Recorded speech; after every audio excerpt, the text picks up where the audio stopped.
This is Hannibal here from thehannibaltv.com, and I'm with WWE Hall of Famer, three-time NWA Tag Team Champion. He's the reigning NWA Tag Team Champion. He wrestles for New Japan. He's wrestled for pretty much every major promotion. Ricky Morton from the Rock and Roll Express. How are you doing today, sir? Hannibal, I'm doing great. Robert and I are 9-time World Tag Team Champions for NWA. We were a lot of times, when Jimmy Crockett, when NWA shut down years ago, went to WCW, Jimmy Crockett took it to Dallas, Texas. A lot of them wasn't, I guess, recorded then. But as to us, we stick with the 9-time. So thank you very much, Hannibal. Okay. All right. Well, I'll keep that one for the future. I think one day I'll have to do an in-person interview with you where we'll go through your career piece by piece. Man. But today I'm just going to be kind of all over the place.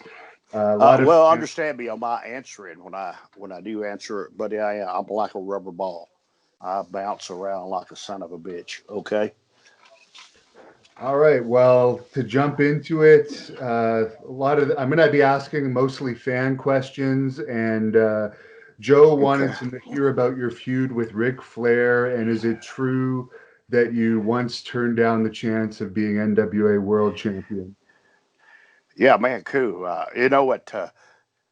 At that time, I felt like I was one of the luckiest guys in the world to be able, and the way this got started, that was when they was grooming Magnum TA to be to work in Ego with Flair, I guess, to put, for them to have the feud over the belt. But then Magnum had a car wreck and paralyzed him, broke his neck. And then I was there. Robert was hurt for a little while, and I was doing some single matches, and Flair seen me. But, Flair knew me anyway. I worked with Flair many times, and just something clicked right along with that to have the opportunity. And to me, I tell you, to me, Ric Flair is the greatest.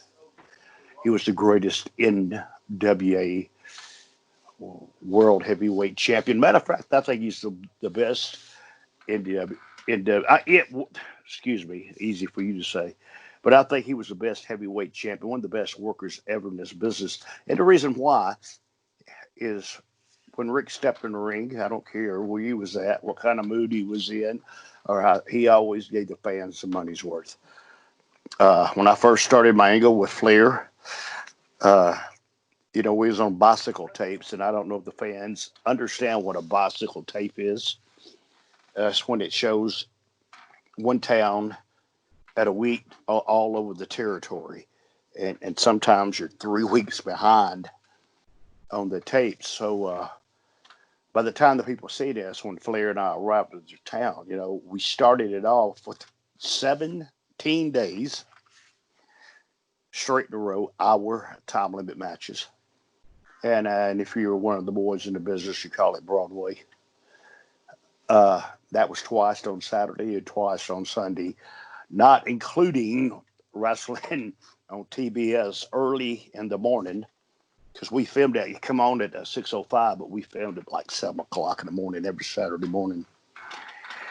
But the greatest opportunity to work with Rick, and there are those things. Rick and I broke attendance records all over the place. And it's, and that's what our business is about. It's about ratings and about putting asses in seats. And that's something that Rick and I did because, the business was different then. It was sacred. Nobody knew what the finishes were going to be a week ahead of time of the matches. We believed in kayfabe. And yes, I had the opportunity. But first of all, you have to understand the politics in the wrestling business. Robert and I were having great runs with the Midnight Express, the Four Horsemen, all of them. But you got to understand, dude, when you're over like that, the office, they couldn't grab that hold on you, grab you by the nuts and squeeze them. I wouldn't let them. They wanted to, they come to me and I beat Flair. I beat him in Richmond, Virginia, for the world heavyweight title. But they brought me to back and told me they had to break me and Robert up of the Rock and Roll Express, and to make it blunt and give it, I handed it back to them and told them I didn't want it. That Robert and I started the Rock and Roll Express, dude. See, we wasn't known for just coming into territories. Robert and I, dude, we went into territories when they were rock bottom, and we blew the roofs off of we call it popping territories. Yeah. That's what Robert and I did. And don't get me wrong, a lot of people claimed that they were the best, but they'd come in when the territory was hot. Robert and I would go into the territories when they were drawing 100 people. And that's just the way it was. It's what got us over, and that's what got it. But they couldn't control me. I wouldn't let them control me and that's what's wrong with me. What happened to me in the business today, dude? I stood up for the boys. Might have been wrong. It might have hurt me in the long run, which it did hurt me in the long run. But I stood up for the boys, and I always did. Now, for Ric Flair, I guess because you were usually facing against each other, you weren't partying with him too much. Well, we kayfabe back then. But don't get me wrong, dude. We still, we were on the road every night. And only thing bad about man, is because you didn't have all the people in the office and everybody that was working for them. Hell, what not? We'd be in Miami. Next night, you'd be in Los Angeles. Next night, Portland, Oregon, then back to New York City.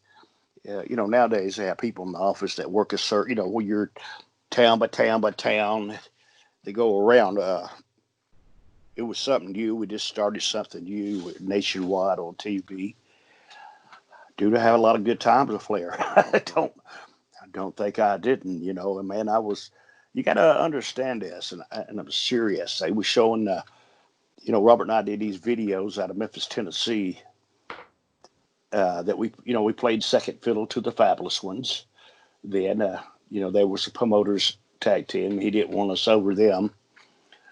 So Robert and I went out on our own, and buddy, when we did, we pumped territories, and with these videos we did, like MTV's first time people seen this in the territories, and it's the first time they seen young baby faces. You got to understand, most of the territories are owned by baby faces, and they were, 300 pounds, 6'7". We, when we went into the territory, man, we was the young baby faces, and wow, we were rock stars.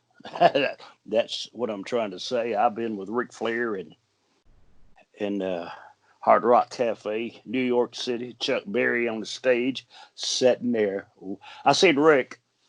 We was with two chicks, and he paid $2,500 a chair for us to sit up front to watch Chuck Berry in the Hard Rock Cafe. But he bought them from the people that was sitting there.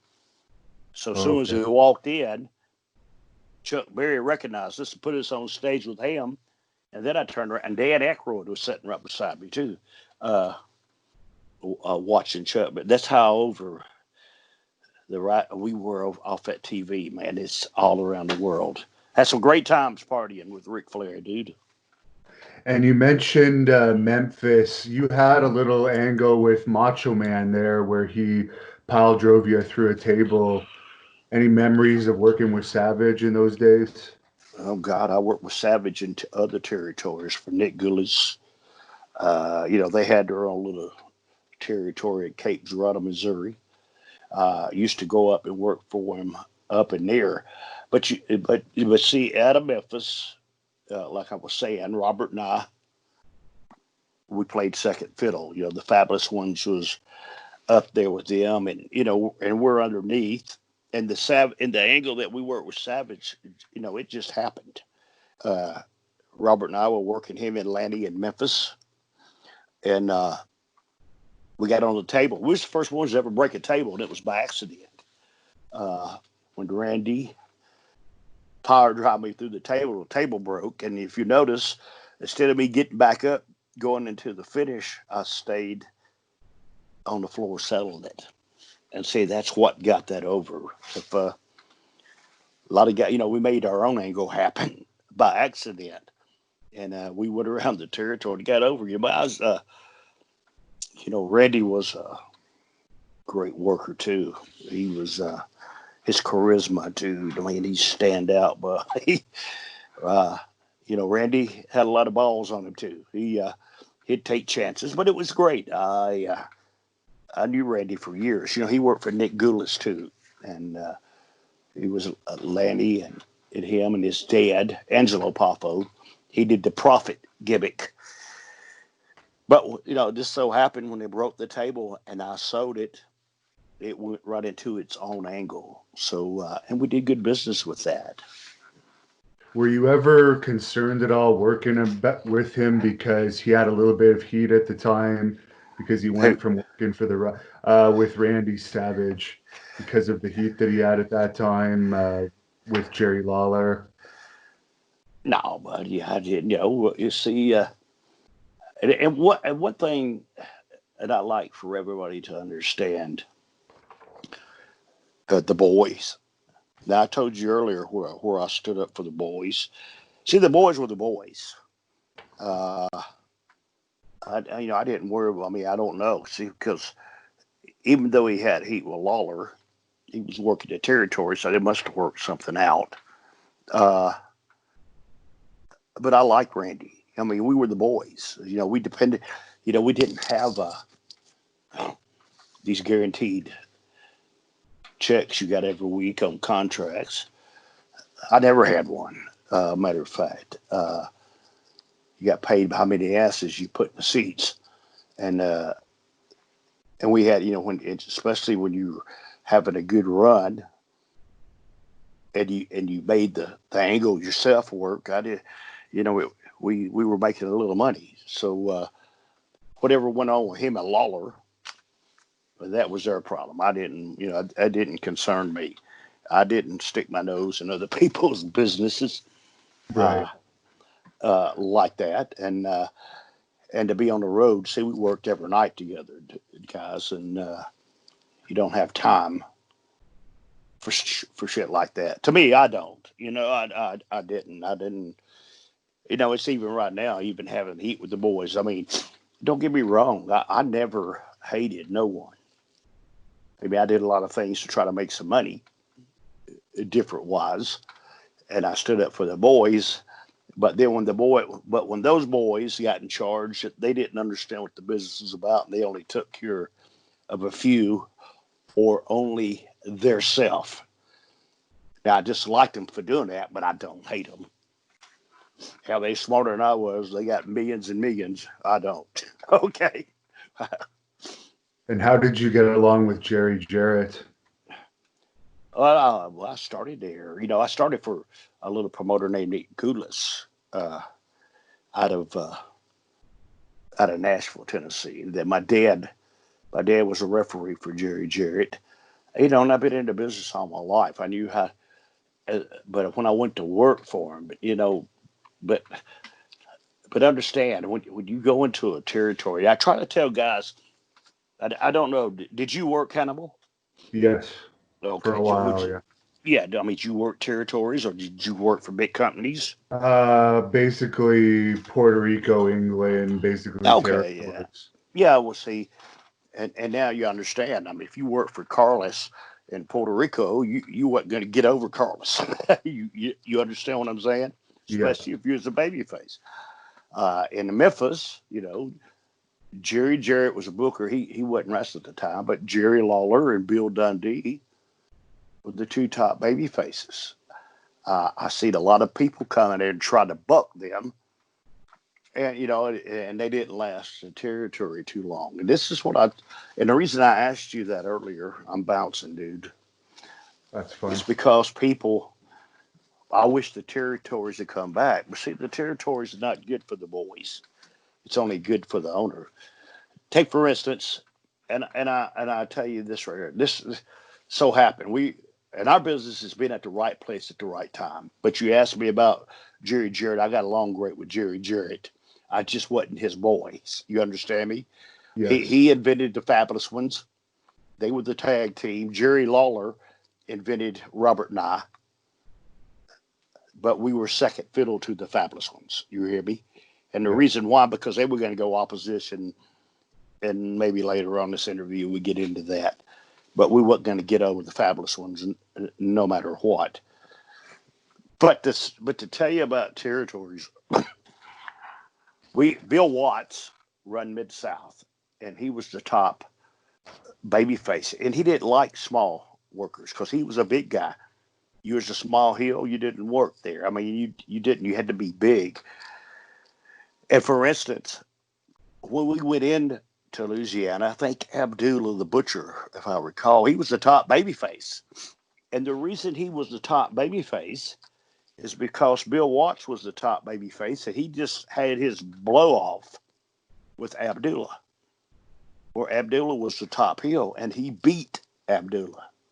So their angle's over. Now they got to get a new heel to come in. So the new heel comes in, and he beats everybody in the territory. Then he shoots an angle with Abdullah, because Abdullah's the top babyface, and then that heel beats Abdullah. Then Bill Watts wrestles the top heel. You see what I'm saying? Yeah. That's the way territories worked. If you were a good heel, you'd go into the territory and you'd have a good run. Make money with the top babyface that owned the territory, or the booker that pushed himself as the top babyface.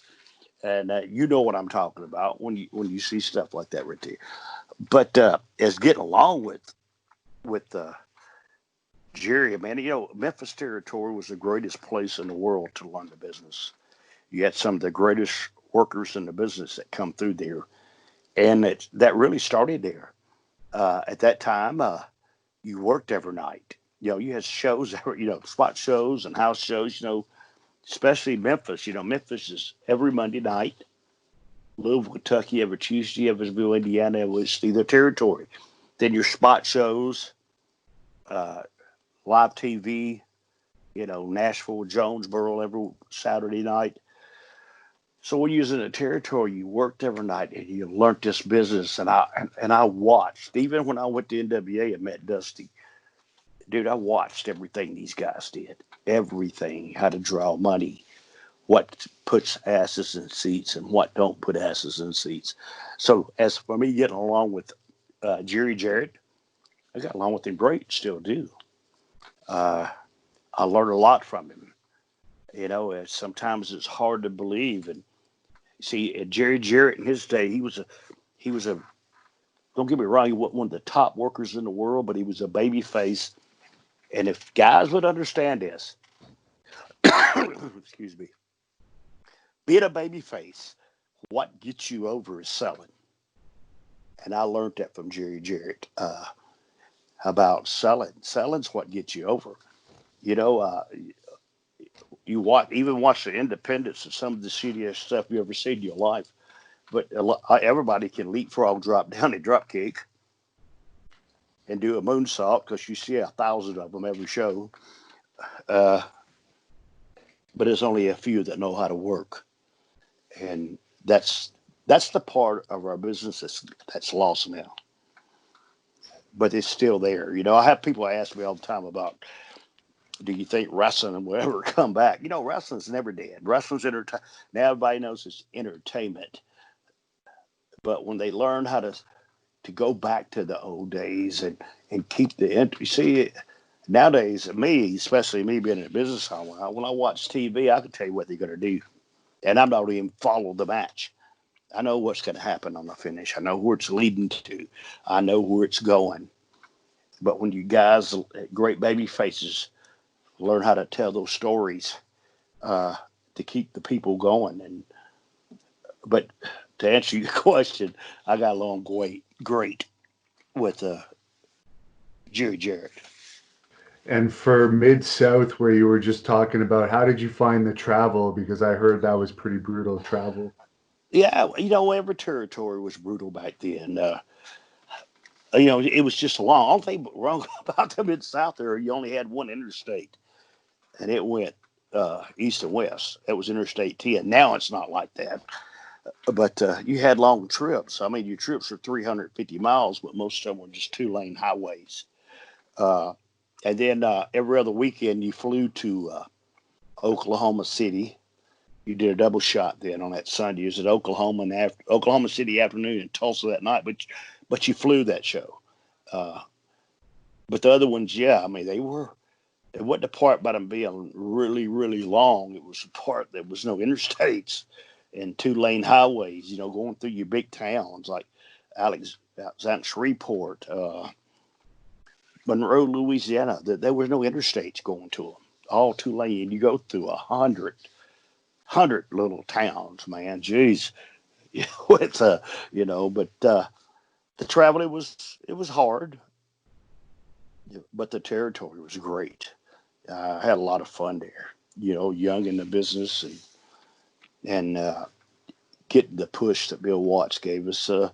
Man, it was something different at that time, and Bill finally learned too. Bill Watts, he, if you read his book, he had his territory for 10 years.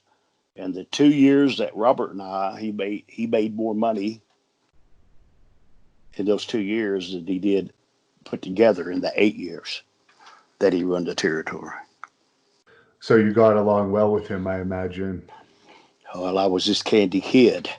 But wasn't that? I treat people the way they treat me. And understand me, if you own a business, if you have a job that you work 8 hours a day and it's from 7 to 3 or 7 to 4, okay, they expect you to be there at 7 and time clock. See, it's only things that Bill Watts asked you.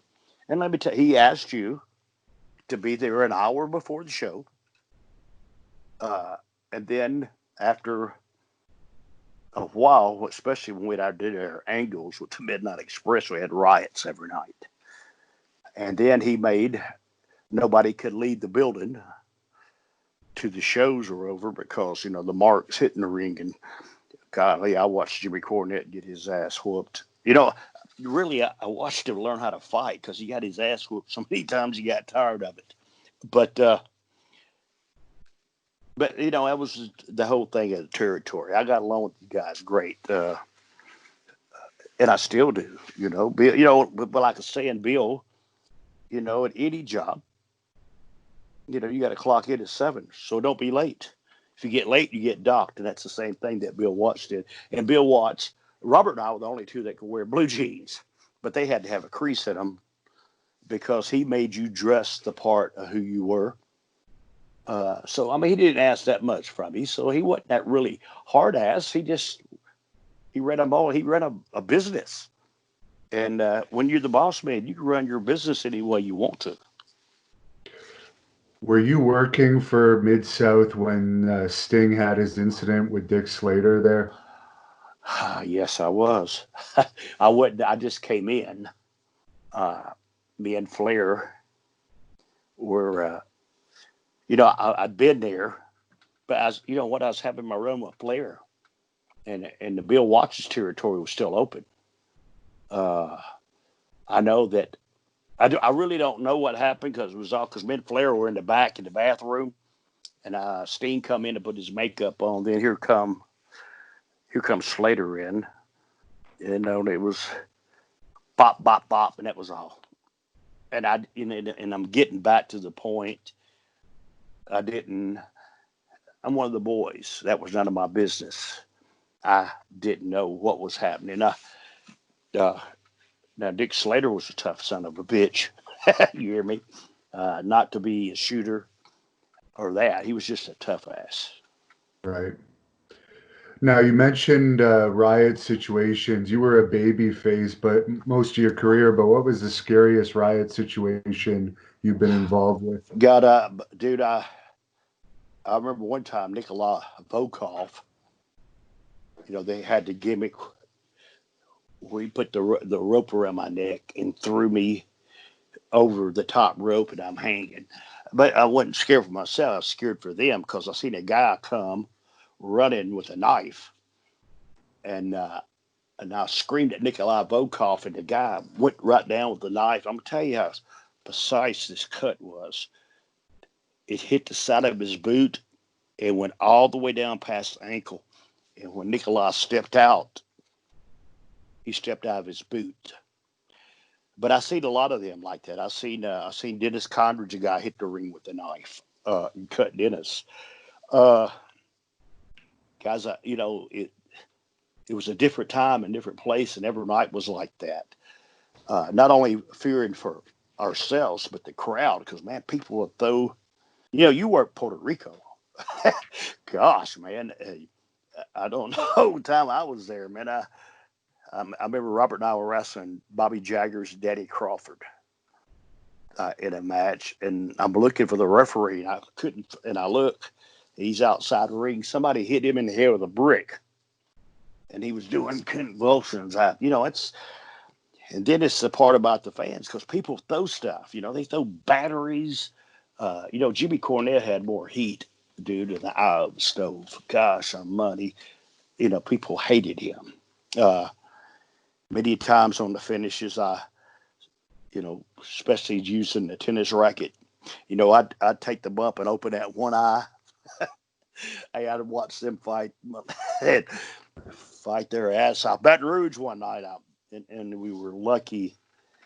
For just some reason, I told Robert, we had a hell of a crowd too, and we was the last. And it's when you're on last, when they let the crowd out, I says, as soon as the match is over, my car is parked outside the door of the dressing room.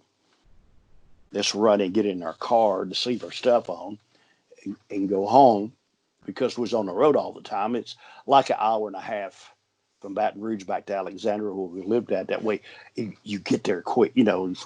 Get home, spend a few more hours with them. But we had a riot. God Almighty, and they was everywhere. But boom, I rode out the ring, and me and Robert just shot out the back door. But the police come in and arrested everybody, even Ernie Ladd. They arrested everybody for inciting a riot. You know what I'm saying? Yeah. But Robert and I's ass was out of there. It was like that a lot of times, man. And don't get me wrong, I'm not saying that Jimmy Cornette was a tough guy, but I watched him. I guess when you get your ass whooped so many times, you're going to fight back. Yeah. So, and that happened here. There was a bunch of fans that wanted me to ask you what you think of Jim Cornette these days, and I know you have a good relationship with AEW. Some of his opinions that he gives. You know what, dude? You live in Canada. Yeah. Yeah, but here in the United States, a lot of people died to have the freedom of speech. And don't get me wrong, I don't agree with Jimmy Cornette on a lot of things. But my opinion's like my ass. Everybody's got one. Jimmy can talk. He has the right to say what he wants to say. Sometimes I don't agree with him. But I don't hate him. You understand? I get along with Cornette. I talked to him last week about something he called me. But you see, that's the part about stirring up shit in our business. One time I did the greatest thing in the world. I was the first one to do it. I had a shoot interview on Kevin Nash. But it wasn't the part about me talking about Kevin. I hated him. I knew nobody had done this before. And you see, it's always that little bit of doubt. That's what keeps the wrestling fans coming back, that little bit of doubt. And it worked. Beat Kevin. We worked a match off that. We drew one of the biggest independent houses ever. It's like a $76,000 gate that me and him did. So, but to go back to what I'm talking about, Jimmy Cornette. Another thing is Jimmy Cornette gets paid a lot of money for his podcast to speak his opinions like that. But it don't bother me. And if it bothers anybody else, It's me. It goes through one ear, not the other ear. I really, I'm sorry, but that's the way I feel about that. I really don't give a shit what he Yeah. says about anybody. I don't really, and if anybody takes it to heart and they're mad about it, smarten up. Shit, who gives a shit? I'm gonna guess he's the favorite manager that you worked with over the years. Oh no, buddy. I made a lot of money with it. We made, and I tell you this, us in the Midnight Express, dude. We made history in this wrestling business, in my opinion. In 1985 and 1986, 87, Robert and I think we were the greatest tag team in the world. If you don't believe me, just ask me. I'm just kidding. But what I'm trying to say is, man, we drew money. Robert and I didn't go into territories when it was already hot. We went into them and popped them. Not only did Louisiana, Memphis, but we'd go down. Eddie Graham, he ran Florida at the time. Robert and I would go in there. God, man, he'd sell out houses. Out to Kansas City, sell out houses. We wouldn't work the territory, but we'd go in there. We were just over. Uh, and to get back, hell, what was the question you asked me? I've told you I'm like a If damn uh, ball bouncing around. if Jim Cornette was your favorite Oh heel, yeah, now to get back to, I made a lot of money with him, and we made history together. Then the Midnight Express versus the Rock and Roll Express, the Expresses versus the Expresses. But God, there's a lot of great managers. Sir Oliver Humperdinck, God, I love it. He was great. Paul Jones, Skandar Akbar. Uh, we made a lot of money with all these guys with different teams. I remember in the early days, Don Carson. Do you remember Don Carson? He was he was a great worker, and he became a manager later on in his years. But Jimmy, uh, with his mouth, he had more heat than any manager I ever seen. God, man, you to explain it to you, I can't. To explain to you the way things worked back then, you had to be a part of it. You had to understand it because everything we did meant something. Dennis Condrey and Bobby Eaton. Bobby Eaton, and Dennis was the leader of the pack. He had the more experience, and Bobby was. These guys were such great workers, and they knew how to get heat, and they knew how to keep it. As me working on the independent shows, yeah, but I'm 64 years old, and I still work all the time. and But to go on and try to explain to some of these guys, you have your independent show and they have a great match, and the heel will fuck the baby face, but then the heel will get right on the microphone and kill himself off. And I'm trying to tell them, I said, don't do that. And they look at me like I got a turd on my head. That's the whole point of being a heel. You got to cheat. You're the baby face outsmarts you. The heel, you got to cheat to get him down. And at the end of the match, the heel's got to screw you to win the match. But then when you stay out there and you get on a microphone, you kill yourself off. A lot of guys don't understand that kind of stuff. In our business is a knowledge of a knowing when to go, when to get out of there, and understanding our business. I was at a part of time in the business and with Jimmy Cornette, you're talking about him. Before I knew Jimmy before he got in the wrestling business. He started in Memphis. And the same thing, I remember when he was a picture guy. He took pictures around the ring, sliding back and forth on knee pads. It was the craziest thing in the world. And I remember Jarrett told him, he said, Jimmy, if you can get enough heat with the crowd, as you did the boys, he goes, we're going to make $1 million. And boy, did he ever. He knew how to talk. He knew how to pinch that nerve.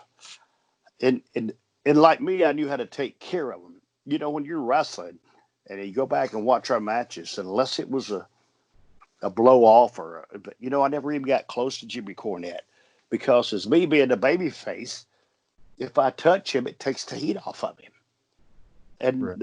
You see, guys don't understand shit like that. They always want, they get that pop. I got to get my shit in. Let me get my shit in, and and none of it means nothing. And the bigger companies I watch today, dude, this is what I do. This is who I am. And then if you're interested, Hannibal, if you get a chance, I, at the School of Morton, it's on Facebook. I have a YouTube show that comes on every Sunday at 5:05 on YouTube. That's Eastern time. And it's just people from my school. And we do real good. And I run a wrestling school. But you see, before you could teach anybody our business, is you got to make them understand it. If you don't understand our wrestling business, you're never going to get it. I watch some of the stuff in the big organizations. This is what I do. This is who I am. I would love to be a part of them, but listen to me. The boys changed, and I have the right to say what I want to say. Is I believe that the other guys, they don't want me there but you see, I don't want their job. If I get hard by a company, I want Ricky Morton's job. You see what I'm saying? Yeah. I want my job because I know this business. When I do these shows on the independents, and we're coming back in 2 weeks, and I know how to do the finish. It's even like, Ricky Morton, you've been 9-time World Tag Team Champions, yes, but I didn't want to be a champion. And the reason I didn't want to be a champion is not the point about that, but understanding our business, I can't make money being a champion. The people pay their money to see me beat the heel, but the heel keeps screwing me every week. You see what I'm saying? And then you come back next week where a match where he can't screw me like that, but he'll screw me another way. Always, that's how you put asses in seats every week. And that's what I was good at. And seeing that's still there to a point. Damn. How many Hurricane Coronas? How many moonsaults? How many dives out on the floor? Can you watch in one damn show on TV? It happens. Have you noticed that? Yeah. You watch it. Jesus Christ. I'm expecting for him to shoot Hugo out of the fucking cannon the next show. But the bad part about shooting him out of the cannon, he's going to kick out on two. And that's what really blows my mind a lot. But Jimmy Cornette, to get back to your answer, I'm that ball bouncing around, but Jimmy Cornette's great. I like him. He was a good manager, but there's a lot more because in our days, everybody could work. Now, Dusty Rhodes, you've said some stuff against him over the years. I don't know how much of that was shoot or just trying to get some heat, but what is your overall opinion of working with Dusty Rhodes these days? Well, don't get me wrong. I even told Cody this. It wasn't gravy train with Dusty. Me and him had a lot of fuck you matches. You hear me? But that was a part of the business. But God, he was a genius. I learned so much from Dusty, and you see about understanding. And I was telling you this, understanding the business. And don't get me wrong, but when in our thing is a Rock and Roll Express, most of the angles were done with me. It's because Dusty would call me down to the office we did TV on Tuesdays. I'd go down to the office on Mondays by myself. And you see, this is what's wrong. And this is what Dusty did. Dusty would set me down and explain the angle. So don't get me wrong. A lot of guys, when the booker come in, he pushed himself. A lot of times he pushed himself because he knew what kind of ideas he wanted in his mind. But if you look around, how many of the baby faces can do what he really wants and to feel what he really feels? Well, Dusty told me I had that gift. Okay. He told me I had that gift, and I'd sit down and I would understand when I can make that guy on the front row feel what I'm feeling, dude, that's when you got him. Dusty seen that in me. I don't, Terry Reynolds with Dustin's daughter, uh, by Terry Reynolds. She come to me one time and she told me, she says, I was talking to my grandpa one time and I asked him that even though that you were the best baby face in the world, she's talking about Dusty, right? Her grandpa. But she asked him and who one of the best workers in the business was. And she told me, she said, so my grandpa told me that Ricky Morton was the best ever in the business. And, and that's a great compliment. But see, had a lot of things, buddy, you're on the road every time and you're in this business and some things you don't like, because, I had my opinions too. Sometimes a little bit of jealousy will get you in this business. Even I have felt that. Uh, Everybody does. But as get along with Dusty, at the end of the day, I hugged his neck and kissed him and told him I loved him. Do you understand what I'm coming from there? Yeah. But no, we had our fuck you times. You see what I'm saying? But it wasn't nothing like this. Don't get me wrong. He fired my here goes. How's this go? Well, he fired my ass and he fired Robert Gibson and he fired Michael Hayes and Dr. Death too. You see what I'm saying? But I overall, Dusty's the greatest mind ever in this business. And I soaked every bit of it up like a sponge. I just hadn't had my chance yet. And when my chance does come, watch out, buddy. All hell's going to break loose. And how did you like working with Tully Blanchard? I love Tully Blanchard. I worked for him when I was a kid earlier in my days. Uh, my dad, well, I told you, he's in a business, and I'm so he could see. It's like he could see the future. He told me, he said, tag team wrestling's where it's going to be at. And I was fortunate. My first tag team partner was Sonny King. Uh, God, he was great. I learned a lot from him. And then I was a young kid in the business, and I went to another territory for Oklahoma, and Eddie Gilbert was my partner. But Eddie Gilbert was only 17. A lot of places he couldn't work because he wasn't old enough to get a wrestling license. But then I went back to Memphis, and I teamed up with a guy named Ken Lucas.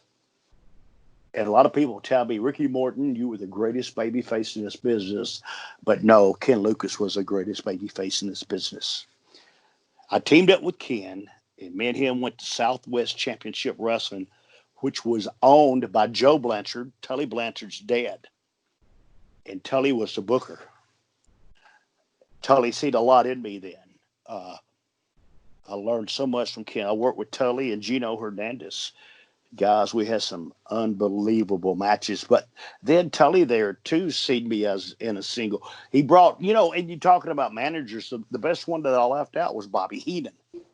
Gosh, how did I leave him out a while ago? But Nick Bockwinkel came in, and Bobby Heenan see me wrestle Ken Lucas in a match.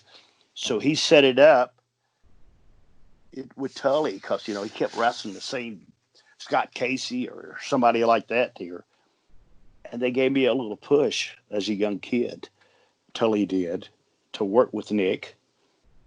But understand, we were in a territory where Tully was the booker, his dad owned it, me and Ken Lucas, and the territory did great. Don't get me wrong, we didn't. We like the business is nowadays, but man, we did great business. So, as a Tully, I, as business wise, and as friendships, I see him every now and then. You know, I know his daughter real good, Tessa. I don't know why somebody hadn't signed her for a couple of $1 million a year. She's unbelievable. But, you know, she learned from her dad. You know, Tully had he's got a great mind for the business. I don't know if you know this or not. Tully he played football at West Texas State. That's where a lot of the boys played from. You know, I don't know if you know this or not, but Tully was quarterback there in college. You know, he was a true athlete, man. I'm not bullshitting you. I tell you the best thing, if you ever see Tully again, you ought to pass football with him. Because, man, he'll throw a football and knock your ass down with it. I ain't never seen somebody throw a football so hard in my life. But knowing Tully, did a lot of business with Tully, made a lot of money with Tully. He was a big part of the Four Horsemen. And his interviews, gosh, great. Could you tell the story about you saw him on this religious show, and he kind of I knew you was going to ask me that. but you know what? That happened another time too. You know, especially when you especially when you don't want to be noticed. You know what I'm saying? That was with Tully. He was turning religious at the time, and my first wife.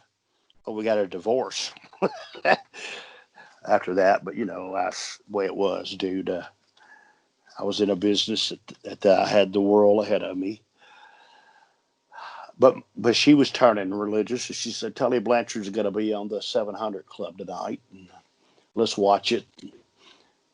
Lord and behold, here comes Tully out there, and it's not me and the boys; it's me and Ricky Morton. Ounces of cocaine, women every night, blah, blah, blah, blah. And I actually watched horns grow out on my wife's head at that time. I just did a forward flip right out in the middle of the road and just laid there. She dropped the elbow, covered me 1, 2, 3. It was over with. I was gone. But, you know, and another time, dude, it's just your name being a part of something. And hell, I don't do that. You know, it's a lot. Let me tell you, dude, I partied a lot in my life, but I was never with a girl that didn't want to be with me, never underage, never messed around with any of the boys' girlfriends or their wives, even after they broke up with them. That wasn't, I'm one of the boys, I'm one of the true boys. No, stayed away from them and understand that that's the way I did. That's the way I did things. But now here I am with a guy that makes he's a cripple boy, and he's making my DVDs for me, and he usually goes with me and helps me sell them. And I called him. I says, "Will you?" He says, "Oh, I got to go out of town to do something." I said, "All right, I'll meet you." But I never heard from him for like a week or two. And I'm watching. Remember did y'all get the show there called The Predator? Oh, To Catch a Predator, yeah. Yeah, To Catch a Predator. Yeah. I'm watching this on TV.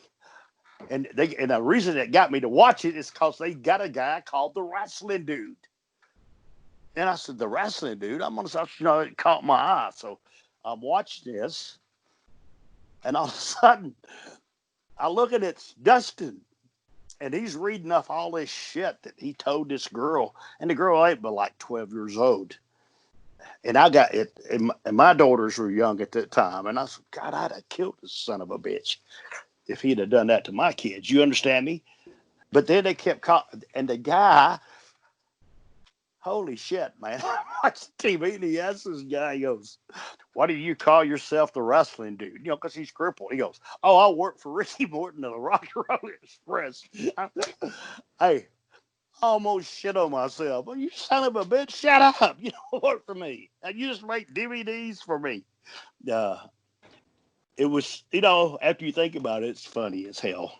Yeah. But it wasn't at the time. And it's right now the thing with Tully.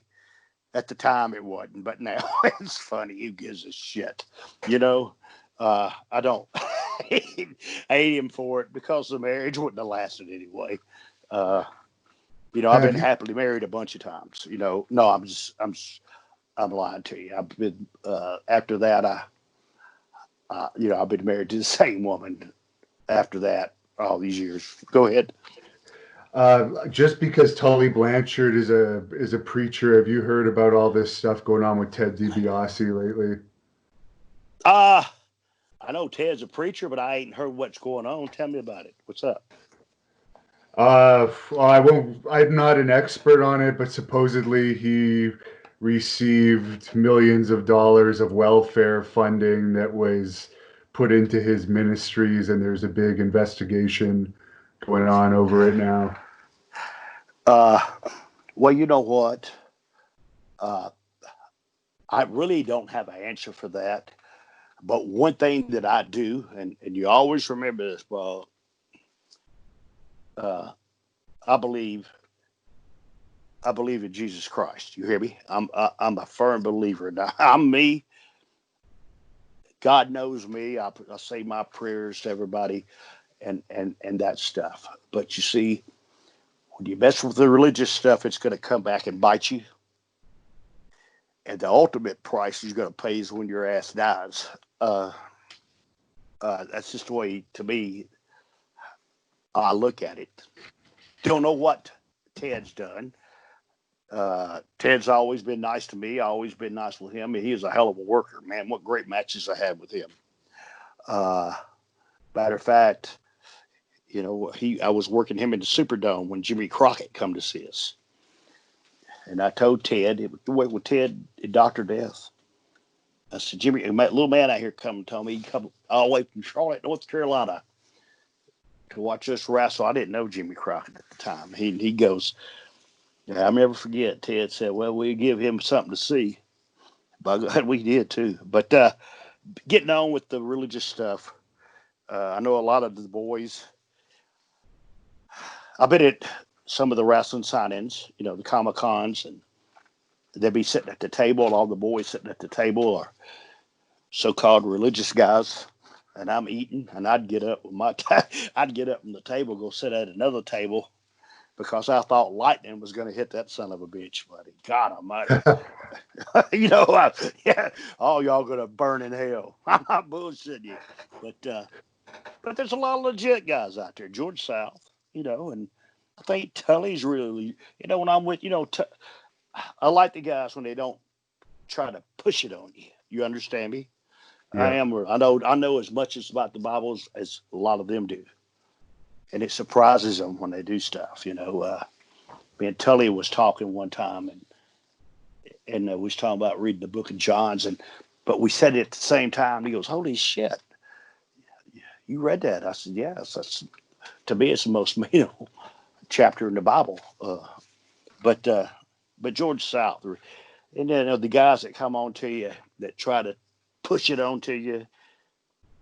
No, get away from me, man. I don't want to listen to you. That's not my thing. But go ahead, man. Yeah, I got carried away there for a second. There was a fan named Rick Brooks. He wanted to know if you had any experiences with Mad Dog Buzz Sawyer over the years. Oh, I knew Buzz. Never had no experience with him. I watched him and Tommy Rich just beat the living piss out of each other for a couple of years. That's another underrated. I know we're talking about Buzz Sawyer, but Tommy Rich, what an underrated wrestler after the years. In his time, he was the first Hulk Hogan, first Steve Austin, the first Rock. And a lot of people don't even understand that. But you see, he had talent to work with him like Buzz Sawyer. Buzz Sawyer was an unbelievable heel. He'd party all night. He shouldn't. He'd party all night. I tell you what I seen Buzz Sawyer do one time.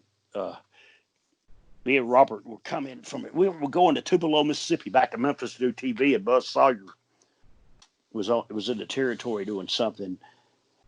And Robert, he chewed Copenhagen, and he'd spit it in the beer bottle. And Buzz Sawyer seen that, and Buzz says, "Man, what is that stuff right there?" He says, and Robert told him. But he thought Robert was drinking a beer out of the beer bottle instead of spitting it in there. So he Yeah. put some in his mouth, and hell, he didn't know you're supposed to spit it out. He's drinking beer with it. He on about 10 miles. He says, pull this GD car over. But I pulled it over. It's pouring down raining. I pulled over. He jumped out and he threw up like a son of a gun. And where it was raining, there was water about a foot deep, and he laid off in that water. And I told him, I said, Buzz, get up out of that water. He says, hell no, it feels good. He was the sickest son of a bitch I've ever seen in my life.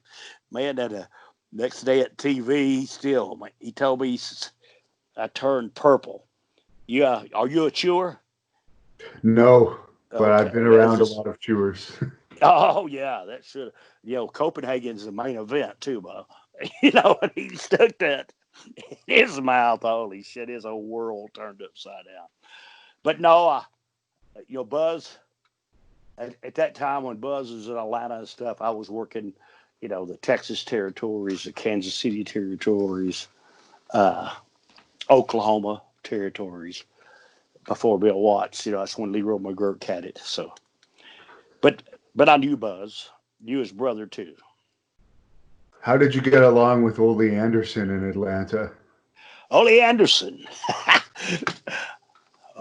Ole Anderson was another guy that didn't like small guys.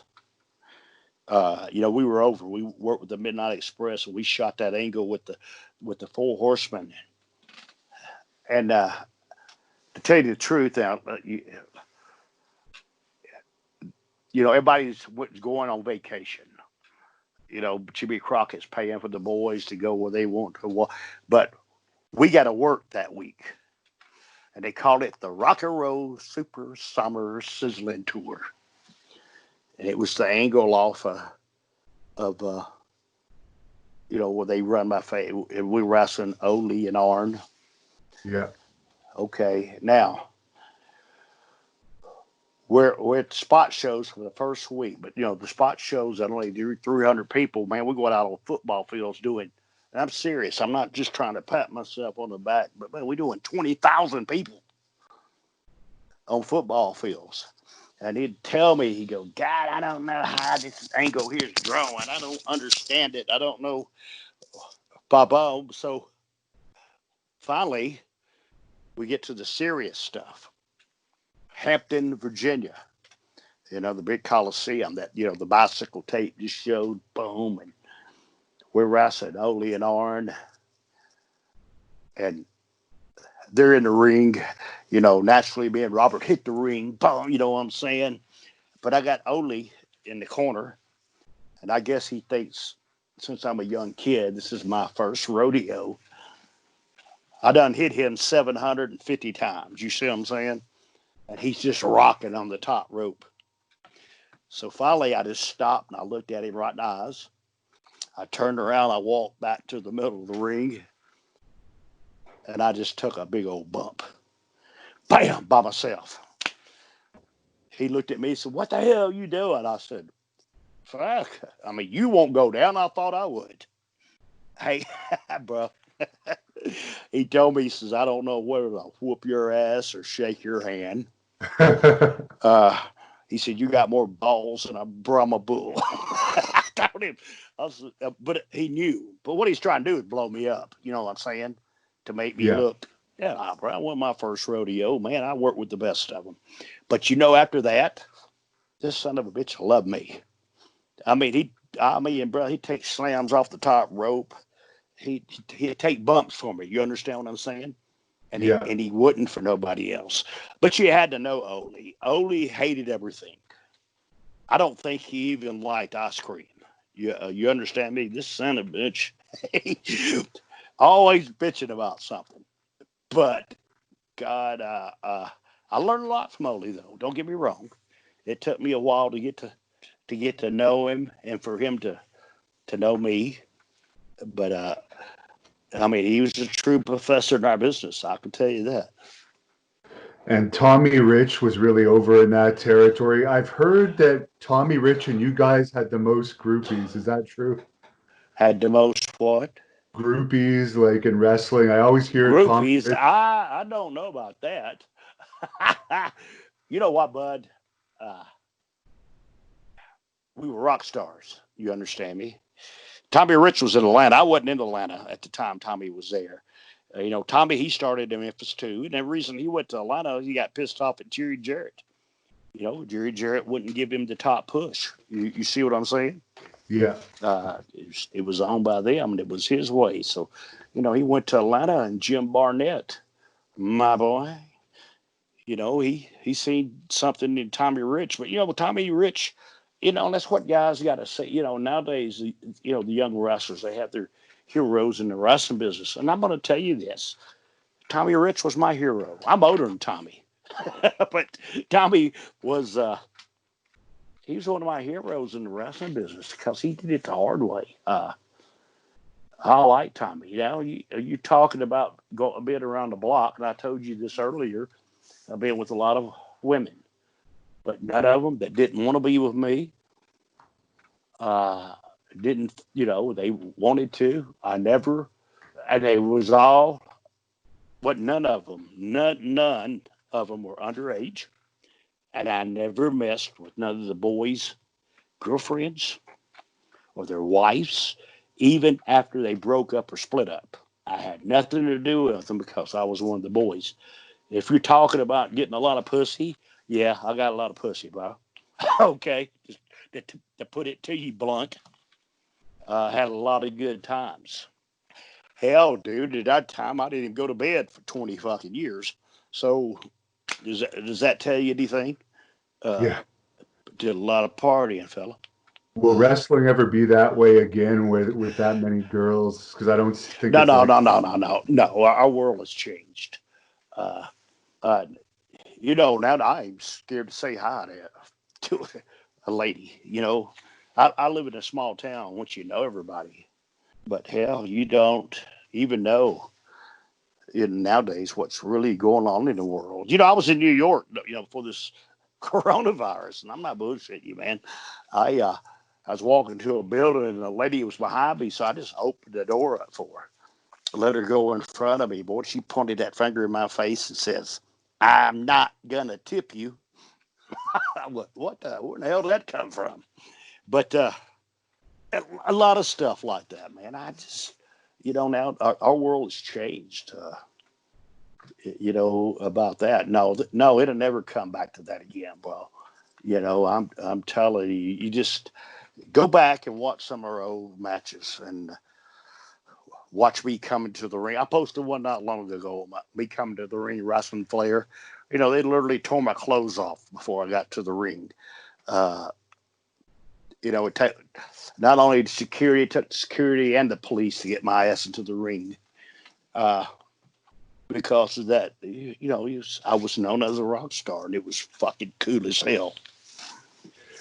now there was a rare match of you in the AWA with Robert against the British Bulldogs. How did that whole thing's come about? Oh, that wasn't in AWA, but that was for No. Baba, Oh, Japan. okay. Yes, that was Baba for Japan. I don't know who posted that. That was in. Let me tell you about this match now. Baba come over to do a taping in the States, and they did it in Kansas City. And what you don't know is that we did it in that old memorial building in Kansas City, us against the British Bulldogs, in this 30-minute match. But what you got to understand, dude, it was 3 feet of snow on the ground. It was below zero, the temperature. And that old building, man, I couldn't warm up. I couldn't give the match that I wanted to, because until they played our music and I come out that curtain, dude, I had an overcoat on, hat, gloves. I was free. I'm a Southern boy.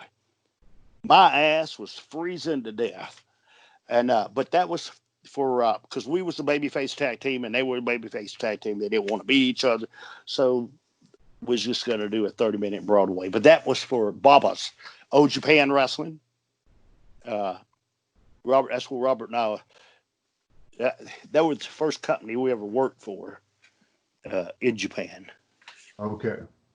Yes. How did you meet Robert anyways, just to ask that question? Well, no, he was a tag team wrestler too. His brother wrestled, Ricky Gibson, and he was a great baby face too, buddy. He was a hell of a worker. Uh, they wrestled this Ricky and Robert Gibson in Memphis.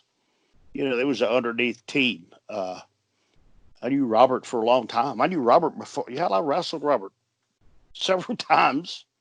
Before we became the Rock and Roll Express in territories. He wrestled before, in Pensacola, little territories, Memphis for Nick Goulas out of Nashville.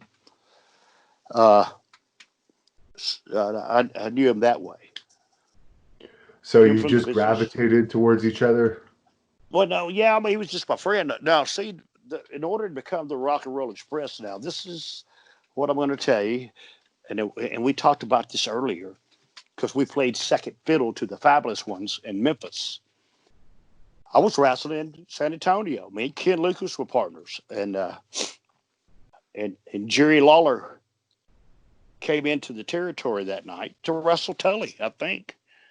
But when he was there, he got me and took me into a room and told me, he says, listen, me and Jarrett are not getting along right now, and I'm going to go opposition of him. Do you know what I mean by opposition? Yeah.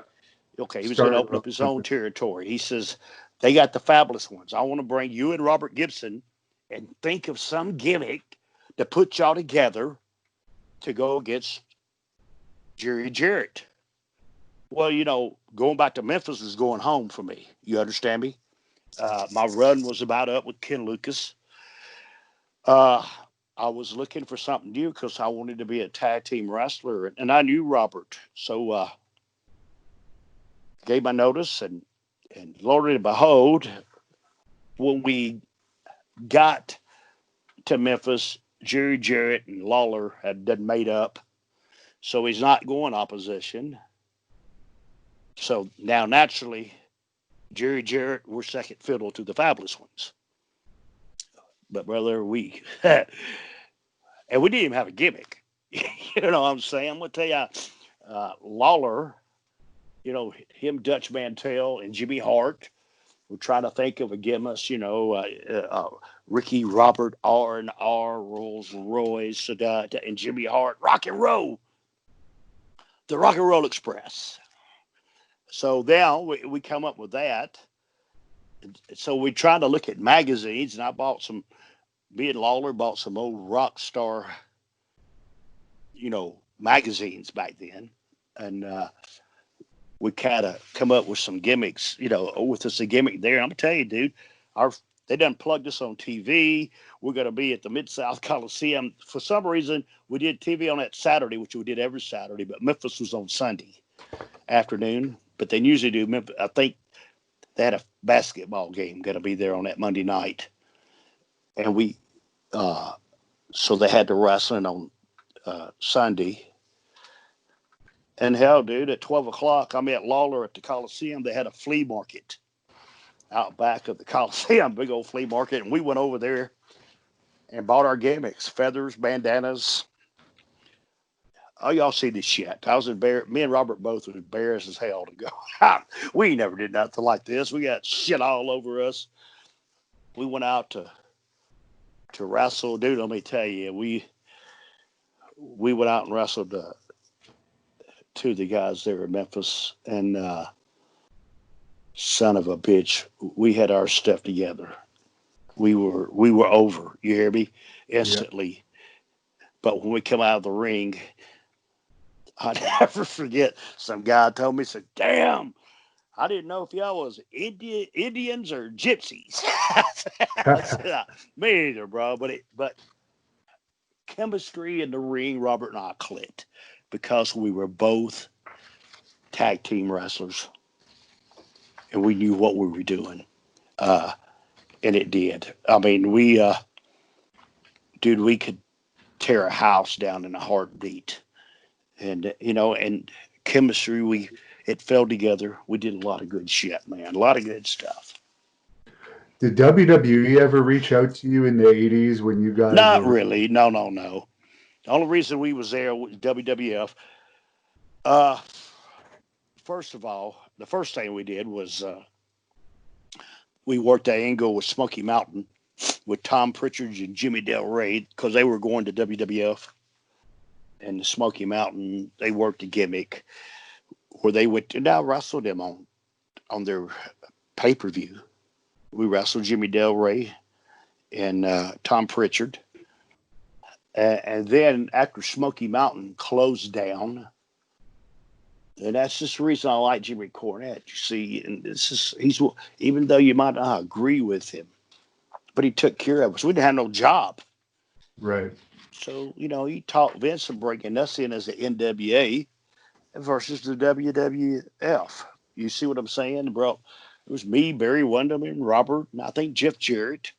But you see, it was so much going on at WWF, we was just lost in the shuffle. But one thing about it, we didn't have signed paper contract, but just being there, they paid us so much a week until that ran out. You ever heard that story? Rock and Roll's here to stay or until the money runs out. But that was part of what we did, Bo. How was the dressing room in WWF compared to WCW and NWA? Oh, but it's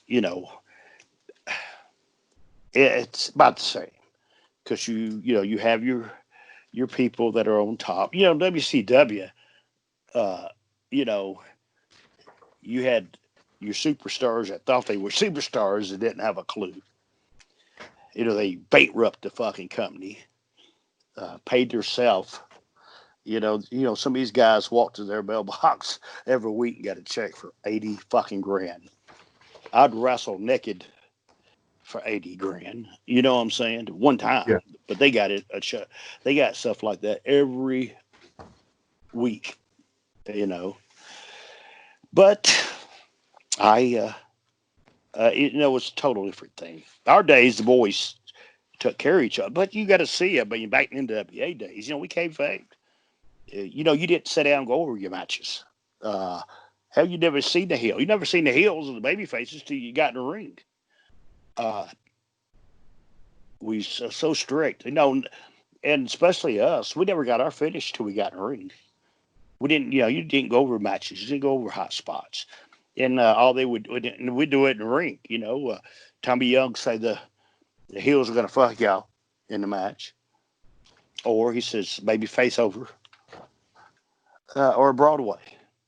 Either one of the three. And you did it yourself in the ring.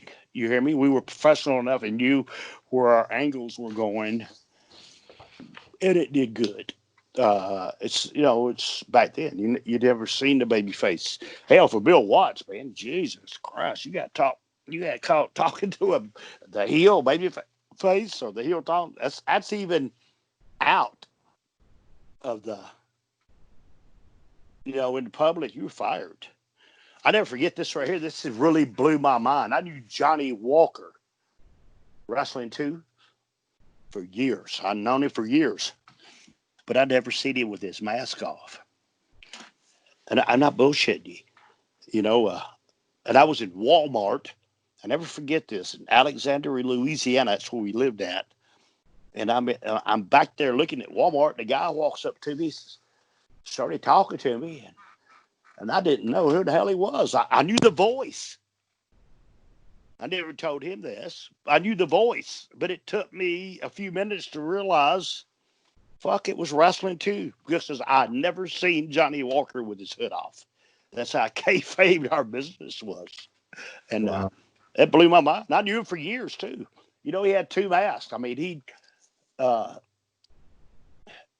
his mask on. And then, even when he took a shower, he took his other mask. He took one mask off, had one on up under it, a little thin one. So I didn't know who in the hell he was. That's how kayfabe our business was, and the difference between the locker rooms, because baby faces never seen each other, and the heels never seen each other, when our business was really the business. And how was working with the Road Warriors? Animal and Joe. same thing, dude. This is in Louisiana, our territory. Like, man, we done popped this territory, buddy. We got her going.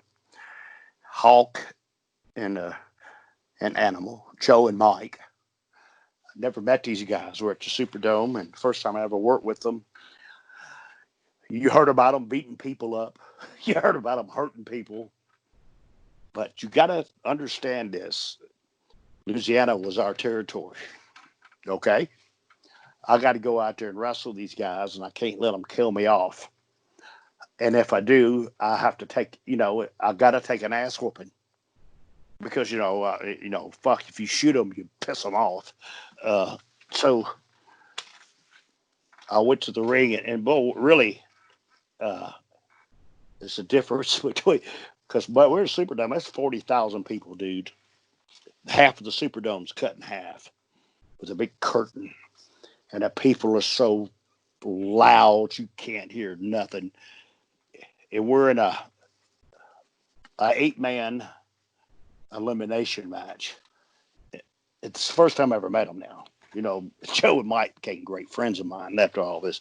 But I have to stand up for me. I mean, if it's an ass whooping, but I don't want to go in there. And I remember Terry Gordy and Joe, which is Animal, started the match off. And I guess they just come back from Japan. And holy shit, they are hitting each other so hard. Bam, the big old fuckers, man. Bam, bam, bam. And Terry Gordy takes a bump. And he tags me. I went, holy shit. Now, you got to know when people are business and when they're not business. I don't know. I just know I rode in the ring. Joe grabbed me. He says, duck my clothesline, hit me with the drop kick, and hit Hawk with the drop kick when he comes in. So I did that. I hit Joe with the drop kick. He went over the top rope. I hit Mike with one. He went over the top rope out on the floor. I'm standing in the middle of the ring. 40,000 people are hollering rock and roll with my thumb up my ass. Because you know what? After all that, they were business. They knew. Okay? I didn't have to tell them. They knew. So that's my first impression of them. They were business guys. And matter of fact, they put us over. But then, as the years when I worked territories with them, I came, even right now, me and Joe are good friends. Joe's my buddy. Animal, when Hawk died, he passed away. Hawk was a crazy son of a bitch. But, they left their mark in the wrestling business. Man, they were something new too to our business. They started a new trend too. Is it true that Robert had a bit of a tough guy reputation backstage? Well, I mean, the part about being tough, you know what? In our business, in any business, a lot of people can be tough, but that first lick's a son of a bitch. You understand me? I try not to fight. I never fought with the boys. I mean, but we, being who we are, we were the little guys, and we ran into, I don't know, but when trouble happened, Robert could, Robert was a tough motherfucker. You hear me? He, it's like me. I was tough enough to take an ass whooping. You see, and in our business, in any business, if somebody knows you're a fight, they won't fight with you. They just don't want to waste their time. You know what I'm saying? If you know they're going to fight. Our big thing, I remember our first, this is for Baba, when we first went on our first tour to Japan. They had a team there called Footloose. They were the Rock and Roll Express of Japan. And, we're there for a month. We hadn't worked with them yet, but I watch. See, that's what I always watch the matches. In case I work with you, I know what you do, what you don't do, what kind of spots to call. And I knew we were going to work with them. It's like 2 weeks in the match, and we were working with them. And they told us to go 30 minutes through. So I asked them, you're going to do high spots. They looked at me. So I get no hot spot, no hot spot. I'm like, okay, what the fuck? So we go to the ring, and we're supposed to go 30 minutes Broadway. And we get to the ring, and one of them hauls off and open hands slaps Robert. When he did that, it was about 30 seconds. Robert had him bit over that rope. This fucker looked like Elephant Man, and his face is all so. Robert beat the living fuck out of him. And then he jumped out of the ring, and both of them went back to the heel dressing room. And I looked at Robert. I says, well, I guess we're fired. He goes, hell, we was looking for a job when we found this son of a bitch. He jumps out of the ring, goes straight back in, and you didn't do that there. He went right in their dressing room. I'm right behind him. The guy was sitting there. He walked over and footballed him right in the damn face. All the Japanese boys and everybody comes in and gets us out. And I said, holy fuck. Didn't know what was happening. But the next day, we're on the bus, and we're pulling up to the building. And I told Robert, I said, man, there's a 2 foot-loose guys. They're standing right there waiting for us to pull up. I don't know. They're right there. So, hell, me and Robert ran to the front of that bus. That door opened up. We jumped off right there in front of them.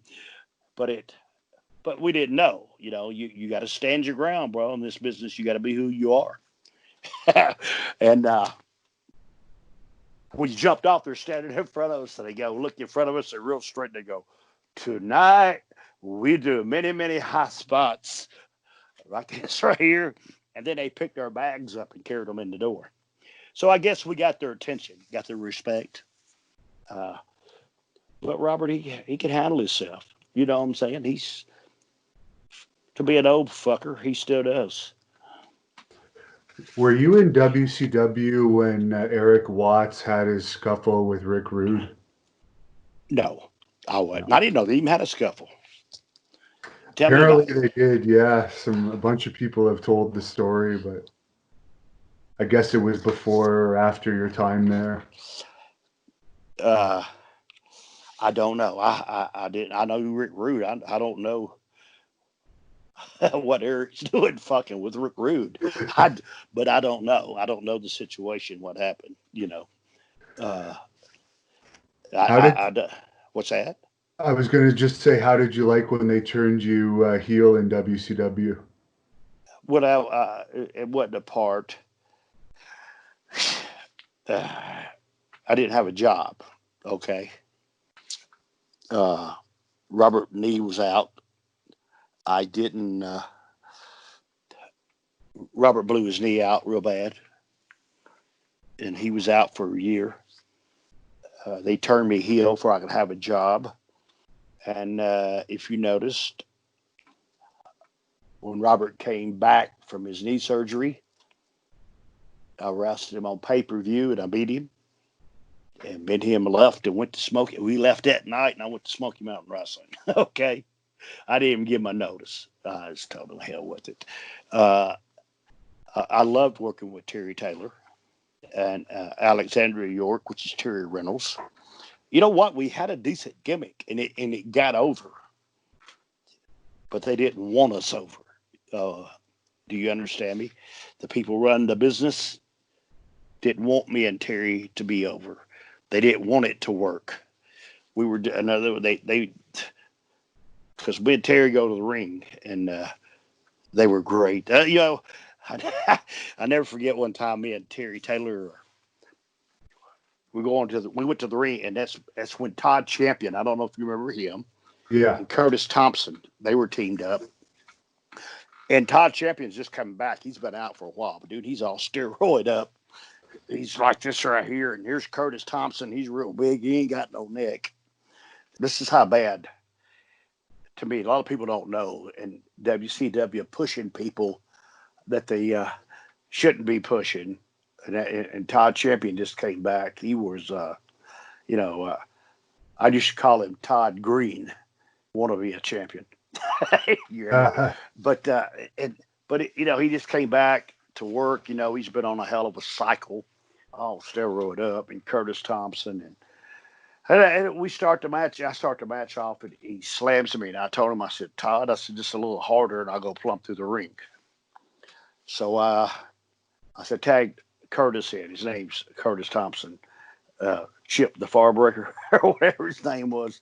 So he tags him in, and God, man, he hit me so hard.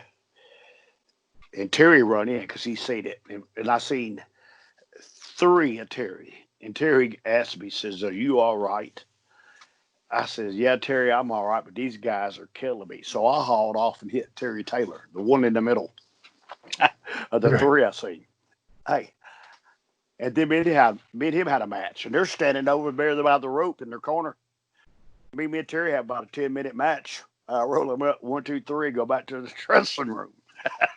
Hey, and Grizzly Smith is the agent. He's, what are y'all doing? I says, man, what am I doing? I said, why don't you go out there and work with them 2 guys? They're killing me. I can't.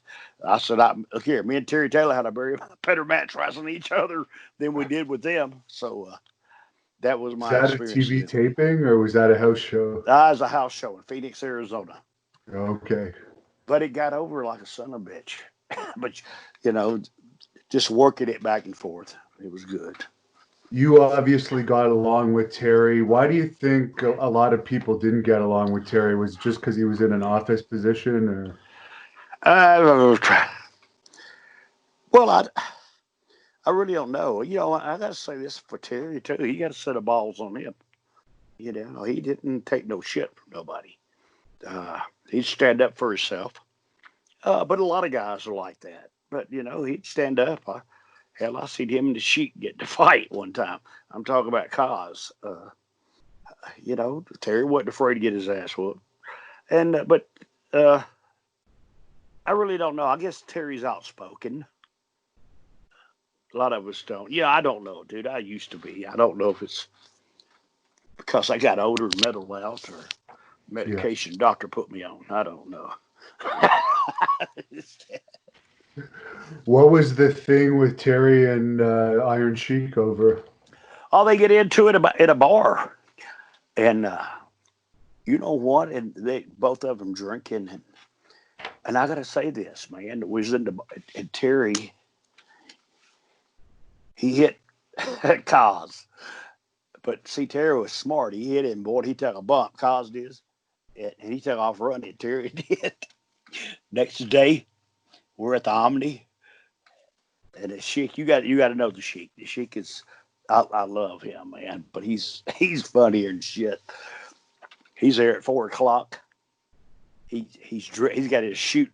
Kaz had I call him Kaz, but the Iron Sheik. He had a shooting outfit and a working outfit. He had an outfit to go over and an outfit to lose in. It was, what I'm saying? Oh, he had his shooting shit on. And he was there, buddy. He was there at 4:00, man. He's waiting for Terry Taylor to come in the door. But Dusty got a hold of wind of it and calmed it down. It's funny. Don't say USA, goddammit. All right. Is he really like that off camera, or was that kind of an angle for you? No, that was it. No, that's his. Have you never met Iron Sheik? Just in recent years when he's not doing too well health-wise now. Yeah, man, he was crazy, dude. I remember we were going to Columbus, Georgia to do a TV taping. And we were riding with Michael Hayes and Jimmy Garvin. Me and Kaz were in the back. And on the highway it goes. But you have to know the Sheik to understand this. It said roadblock up ahead, drug check. Whether Jimmy Garvin and Michael both had a bag of weed. They go, oh my God, it's a road check. They handed it back to Kaz and told him to throw it out the window. Well, he rolled the window down, but he didn't throw it out. He just put it in his pants. But when we got down there, it was where you got off the exit where they had that. We didn't even get off at that exit. And Michael Hayes was going, holy shit, man, we threw our weed out. We didn't have to do this. We didn't have to do it. Then Kaz pulls them both out. And they go, "Oh, thank you so much." And "Oh, thank you, my ass. This belonged to Sheik." No, no, Sheik take care. Sheik keep. And, That's but you had to be there to understand this. That's the way Sheik was. He was funnier than shit, man. Uh, he'd come up with some. I don't know if you remember a guy named Doug Furnace. yes. He was real big in Japan, but he did a little deal with him. And Sheik could grab the microphone. He'd get away with anything because he speak broken English. He'd get on the microphone and call him Doug Fuckness. He could get away with that. Hey, but the office didn't even catch on to what he was doing. But I Doug Fuckness. I think he passed away, didn't he, Doug Furnace? I'm not sure. I know he was team in with Phil LaFon for a long time, but I haven't heard of them wrestling forever. No, he passed away. Doug did. Sure did. I know he did. And for the Freebirds, how were they to work with? Terry Gordy, Terry Gordy was a big boy. He was big. Hell, when he was 16 years old, he was heavyweight champion. This is years ago before you had the athletic commissions. He was just a natural. He was great. Michael Hayes is one of the best talkers at that time. That's what really got them over in Buddy Roberts. But Michael, I don't. Have you ever seen the dictionary for professional wrestling? And it has, and you look up stiff. Okay, that's when you look it up, it's a picture of Michael Hayes standing beside that son of a bitch. No, I'm just kidding. Michael had no. When you were in the ring with him, he didn't know that you was in the ring with him. You know what I'm saying? He'd turn around, pop, hit you upside the head, knee and nuts. No concept that you was in the ring with him. I remember years ago, especially down south here, Don and Jackie Fargo were really, really over. They were big times in the South. But Don Fargo, Michael Hayes is working with him, and he's going to get Kizoller. So he put on his finger, Malade on his finger. Look here, he didn't know. He never did this before. Look here, he went out there and Don Fargo come back. He was cut all up. He done, he looked like a jigsaw puzzle. He cut him up. But the Freebirds were over, bro, especially in Dallas, Texas. They had a hell of a run with the Von Erichs. And, but Michael and Terry, Robert and Michael grew up together, as kids. They used to hitchhike to the TV station every Saturday in Pensacola, Florida, to put the ring up. That was their way of breaking into the business and refereeing. Robert's real name is not Robert Gibson. It's Reuben. And Michael still calls him Reuben. He never calls him Robert. It's always Reuben. That's where they grew up together. And you feuded with the Gangstas in Smoky Mountain Wrestling. How was working with New Jack? It was, it was an experience. They, you know what? Especially at that time, we're down south. This is right after and don't get me wrong, when I talk about this interview, please don't think anything bad about me or any of that. But it's this is in the early '90s during Smoky Mountain Wrestling. And, times were different then. You got these two gangsters come in. Robert and I, all American, white baby faces. And they really, here they come out on TV eating watermelon and fried chicken. Really, really putting white people down. And that's right after they, on TV, where Rodney King got beat up, in California. And we did an angle where they Rodney King me. Okay. And New Jack, he drove a Corvette, but it's badass car. And I told him, I says to Jack, listen, bud, You need to park that Corvette and go buy you a $200 or $300 car, because you could buy $200 or $300 cars and drive. I said, because these fans are going to tear your car. And then he did. He had an old van. Look here, man, they knocked the window side of it, cut his tires. I think he carried a set of tires in the back of it. There's a lot of heat, you know. And I'm not into racial shit, but off that TV, holy shit, him and Mustafa both, but it was a learning process for New Jack in Smoky Mountain, because when he left here, he went to ECW, and he really had a good run there. Made himself some, he did good himself in the bit. He did good for himself there, helped him out a lot. Were you surprised Terry Reynolds ended up dating him for a while? Nah, ain't none of my business. That's none of my business. Both of them, have something to say, but I don't listen. It's not my business, bro. No. If she liked him, he liked her. It don't bother me a bit. How was Tammy Sitch back in the Smoky Mountain days? How you talk about Tammy Finch? Or yeah, Sonny? yeah. You know what, man? She dated Chris Candido. I love Chris. Chris, I have a worker.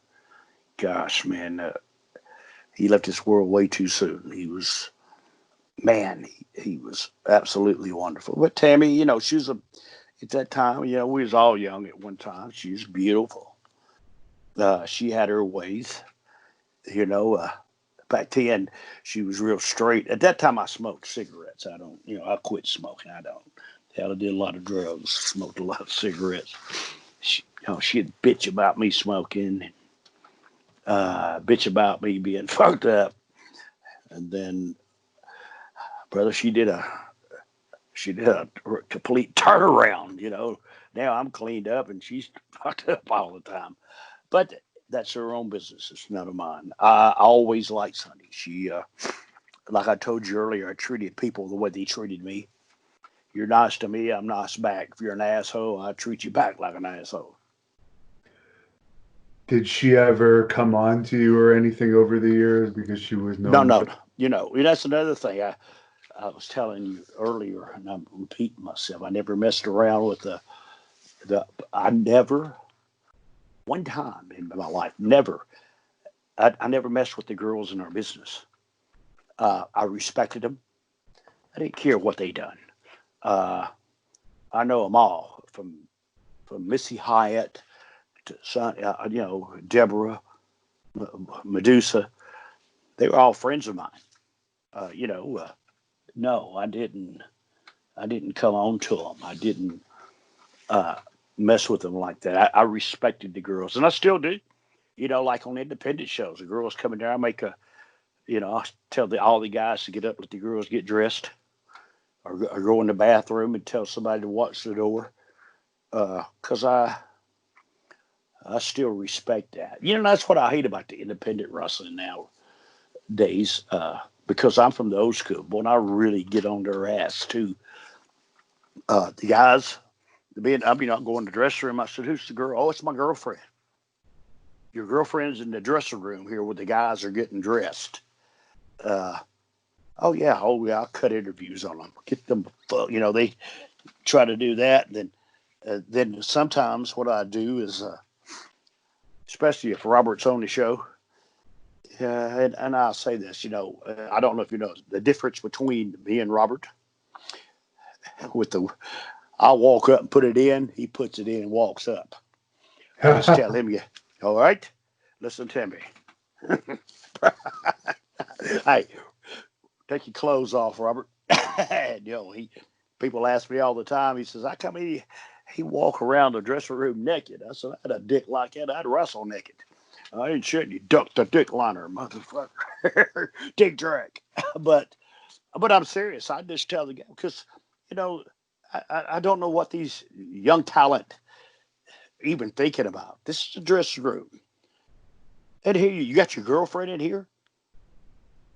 What, listening to your match, going over your spots? Listen to this. This is where the guys get dressed at. Get the fuck out of here.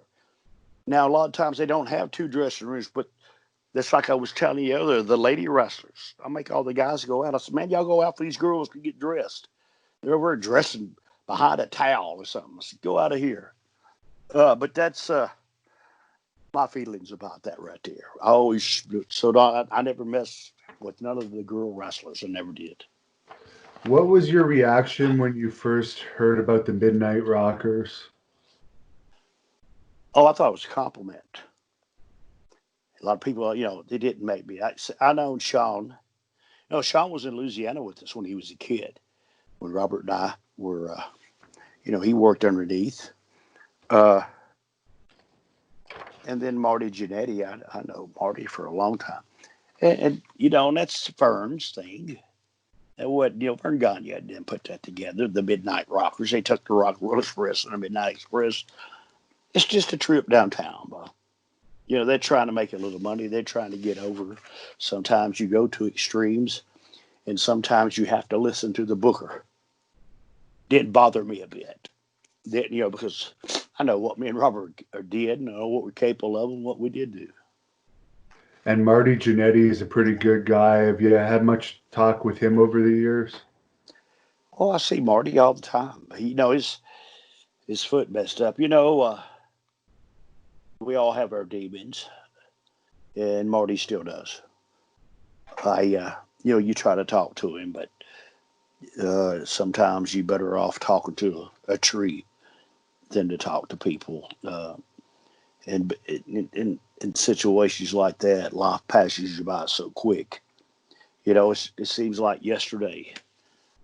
It was 1985, and that's God darn, that's 35 years ago. You hear me? Just that quick. And you can't live in yesterday, and nobody cares no more. Yeah, nobody cares. Did Shawn Michaels treat you respectfully when you were in the WWE in later years? Oh yeah, he did. Shawn was a cool guy, man. I watched him grow up in the business. I got to say that he's the second to me being a babyface. If you don't believe me, just ask me. I told you that twice. He had a great time. He had a hell of a run. You see, our business is being at the right place at the right time and knowing what to do when they ask you to it without hesitation. That's why I have wrestling schools to teach people this. Sean, he's in small territory too. He just didn't happen to wake up one day. He went on his own, and dude, you can't blame him for that. I mean, look where he is now. He's still with WWE. And there was a fan question from Zachary Carter that wanted to know, how was the money when you were working for Jim Crockett Promotions when you guys were headlining the card compared to when you were working the undercard for like Dusty and Flair? No, okay. This is all my fault, okay? Because I wasn't educated enough to know. We were breaking records, but I was working on top. And I'm going to tell you this right here. Because I can't blame nobody but myself. Jimmy Crockett absolutely robbed us blind. That's how come they bought new airplanes and they bought this and they bought things like that right there. For instance, my biggest year in the business was $125,000. You okay? And that was for only 1 year. And then when I got a divorce, that was gone. You hear me? It's completely gone. You take for this is at 1986, I think they came out with the Rock and Roll Express fan club. And in that fan club, I just posted some other day. You got a life-size poster, a record. You part of the fan club that sold for $19.95, and that's why I have I did a record that's actually horrible. Instead of being, a lot of them go platinum, mine went plywood. No, I'm just kidding. But no, it sold over 1 million copies. The Rock and Roll Fan Club sold over 1 million copies for $19.95. You can literally say that's $20 million. Me and Robert didn't get a dime of it. They screwed us. And then when it was too late, we tried to sue them, but they already declared bankruptcy. You understand me? So we got nothing. But this is what I'm trying to tell all young wrestlers out there in their head: get your education. Don't let this business get caught up in this business and the position you're in. Because I have people when I worked on top, guys, and this is what's different about nowadays. There's a lot of people that worked here, a lot of people that worked here, but when you work here, and when I'm talking about working here, when you have people dependent on you to feed their families.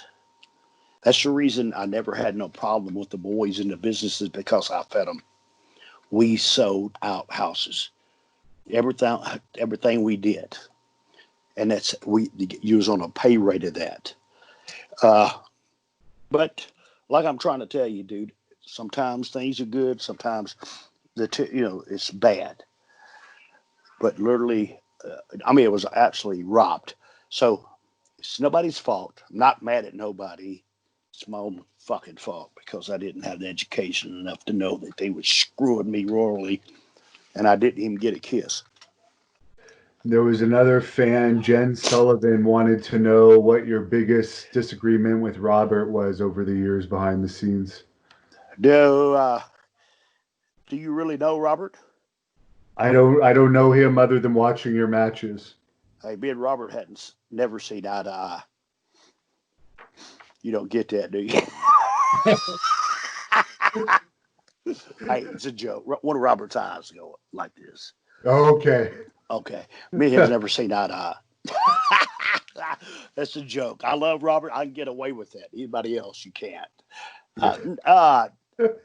Not. You know what? I've been with Robert more than I have been with my wife. You hear me? 30. We've been together, 37, 38 years.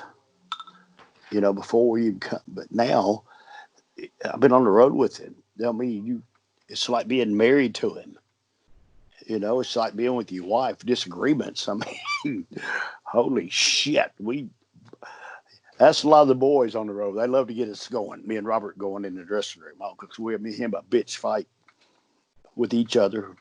But everything we ever done, we never once tried to hit each other. Never once threatened each other. We fought like cat and dogs. Hey, we fight. Me and him fight more than me and my wife do. Okay, but it's just over little shit. Who's right and who's wrong? That don't really mean nothing. But Robert's and I told this on the WWE Hall of Fame when we got inducted in there. At the end of it, I told him that, and I meant it from my heart. I love him just like he's my own brother. I've been with him more than my own brothers. So, yeah. We have that bond together. And how was working with Paul Heyman over the years? I know he was in WCW with you at the same time. I knew Paul. I didn't, I never did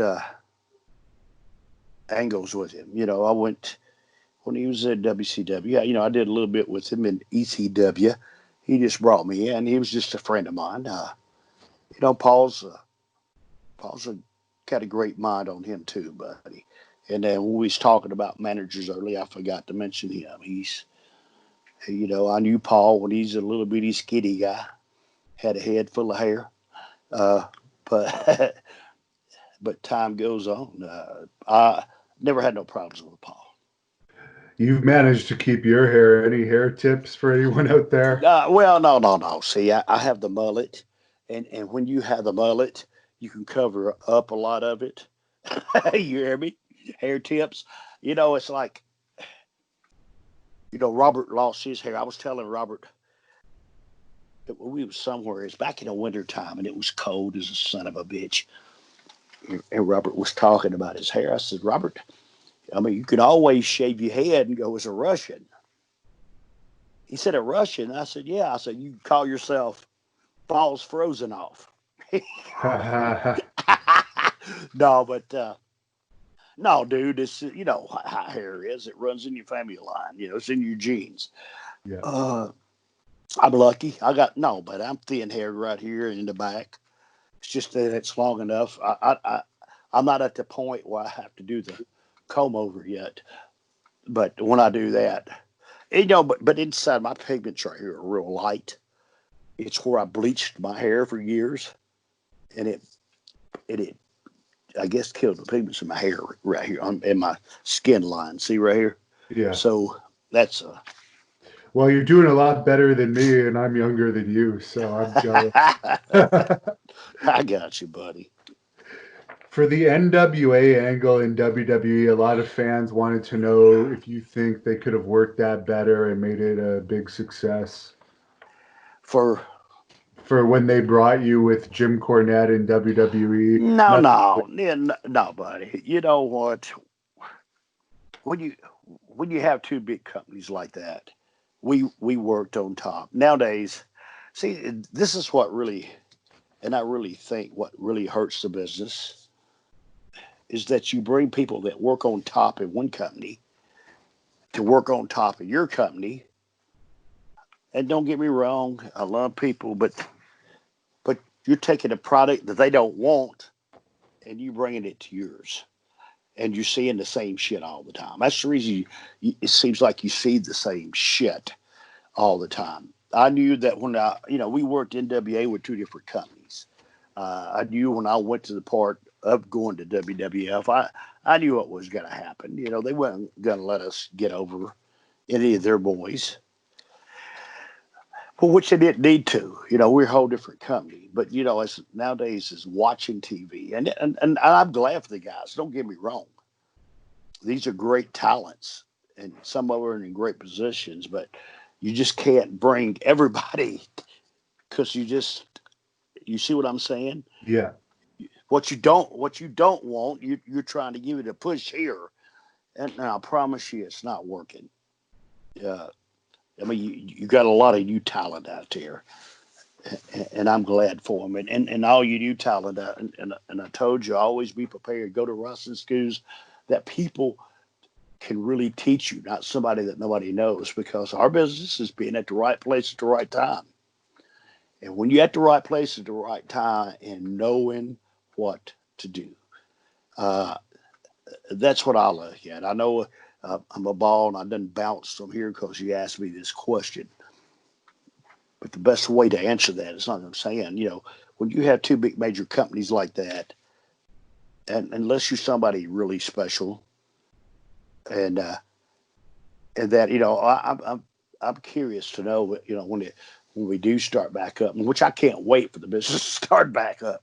Be out and seeing the fans. It's watching how the attendance comes back, watch and see what they're doing. I don't know because I haven't been keeping up what the ratings are doing with no people in the. They're not doing well. They're around 0.5 for WWE. Are they really? And they're in the 0.2s for AEW. You got to be kidding me. We'll see. They need to give them something a little bit better. I was going. No, what I was going to say is to all the boys in WWE, NXT, and AEW, do you really know how hard it is to perform in front of no crowd? I don't know about anybody else, but for me, I base myself off the crowd reactions. I told a story in my match off the crowd reaction. That's why I can't wait. I'm on a pay-per-view this Saturday night, my son and I, and we're wrestling on a pay-per-view with no crowd up in Charleston, West Virginia. So I'm looking forward to it, but I know how hard it's going to be and how much harder you have to work. A lot of the fans, and okay, here you go. I'll be an asshole. A lot of the marks, they really don't understand how a bump really feels. When you get your adrenaline going, you take that big bump. But when that adrenaline's not going, you take that big bump, it hurts like you son of a bitch. You hear me? It hurts. You Yeah. know, that extra potato from Idaho hurts like a son of a bitch. That's what you get where I'm coming from. If you've Oh been in yeah. the ring, if you hadn't been in the ring, you don't know. And that's my answer to that, buddy. And for the Midnight Express, what was your favorite version of the Midnight Express? Oh, I love both of them. And the reason, but you got to understand there was like 5 or 6 different versions.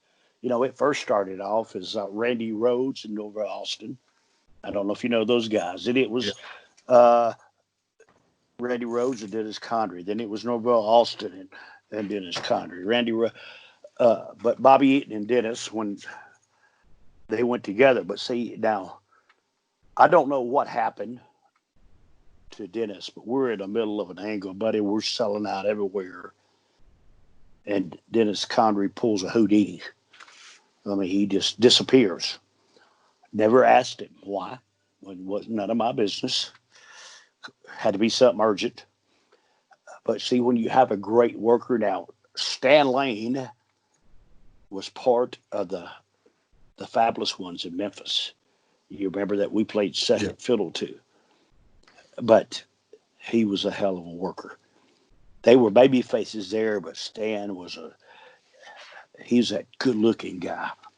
That body, that heel, that made, he made the men jealous as shit of him. He had that body. He had that look.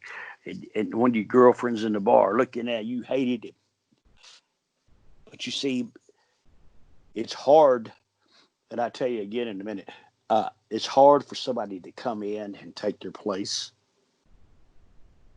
But Stan was that good of a worker that when they replaced Stan with Dennis, it was just that charisma Stan had that they didn't miss a beat. And I seen that again, and it was Stan Lane, the one that left this time. When we were in Smoky Mountain, him and Tom Pritchard were the heavily bodies. And Stan left, and Jimmy brought this kid in the dressing room, introduced me to him. He's a little red-headed kid with one tooth missing. And I'm looking at it, and I'm going, holy shit. And it was Jimmy Del Rey. And I'm going, God, man, what's he got? But when I got to the ring and locked up with him,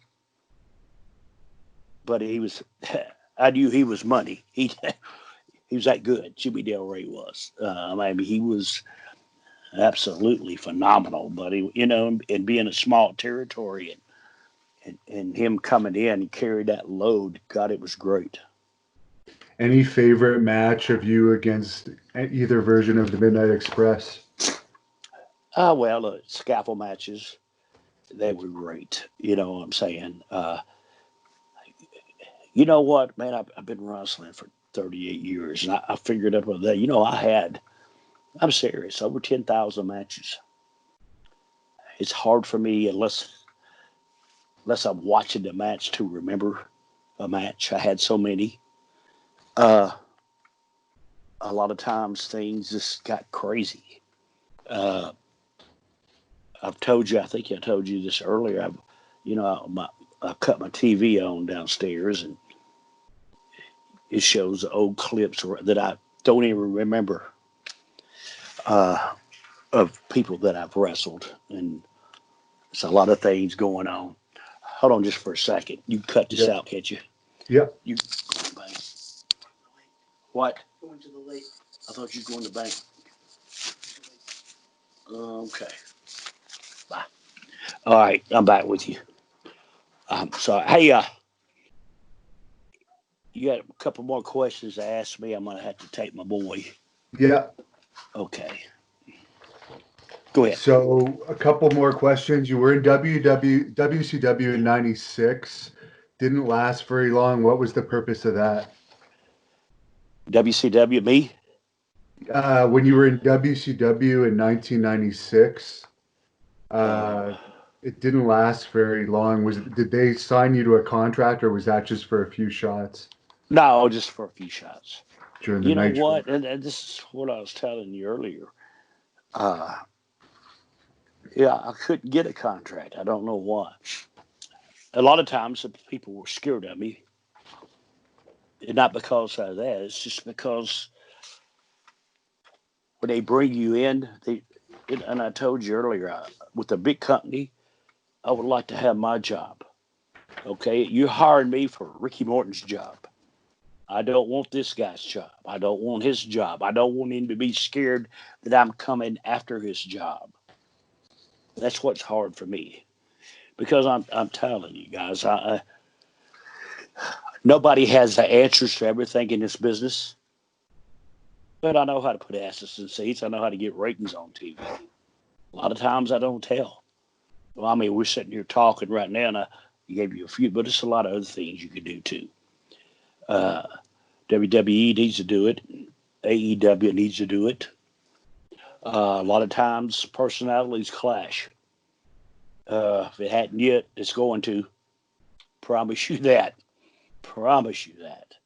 You have to be ready for that. You got to have, in everything that you do, you got to have a plan B. You know, when you're doing things and this guy don't like, you got to have a plan B. And when you shoot an angle, it's like writing a book. You got to write the ending first. And when you do that right there, it seems like to me they're just jumping from week to week doing things. Oh, I'm going to do this. I'm going to do that. Oh, that didn't work, so we erase that, do this. It's got like scrambled eggs. You don't have an answer to nothing. So at that point of me being there, I just looking to get paid every week. That was all. That was all I was looking for. And the last guy I'll ask you about is Geno Hernandez. You briefly mentioned him earlier, but do you have anything else to say about him? Geno, in his prime, buddy, he was it. Him and Tully Blanchard. Geno, he had that body on him. He had that charisma about him that you hated him. No, but he could talk. I mean, and 90% of our business is talking. And God, he was just that great talker that you could, the people believed it and they hated him. I remember when he left San Antonio to go to TBS. Uh, he wouldn't wrestle on TV.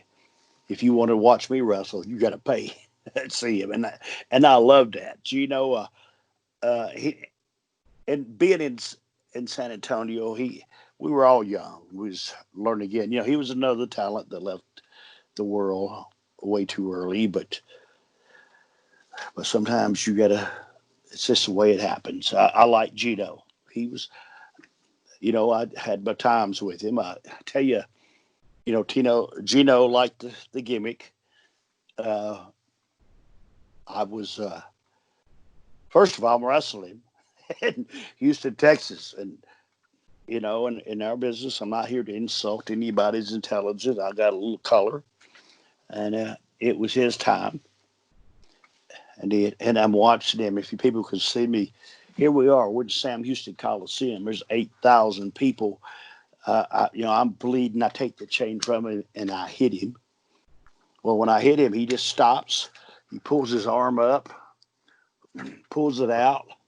He looks at it like this, and then and I'm losing my mind. I run over and I hit him. I said, "Go up under the ring and do that." Well, boom! I hit him. He goes up, out, and he goes up under the ring. But there's no Geno. Well, boom! I went hell. So I jumped out of the ring, and I lifted up the cover like I'm going up under there.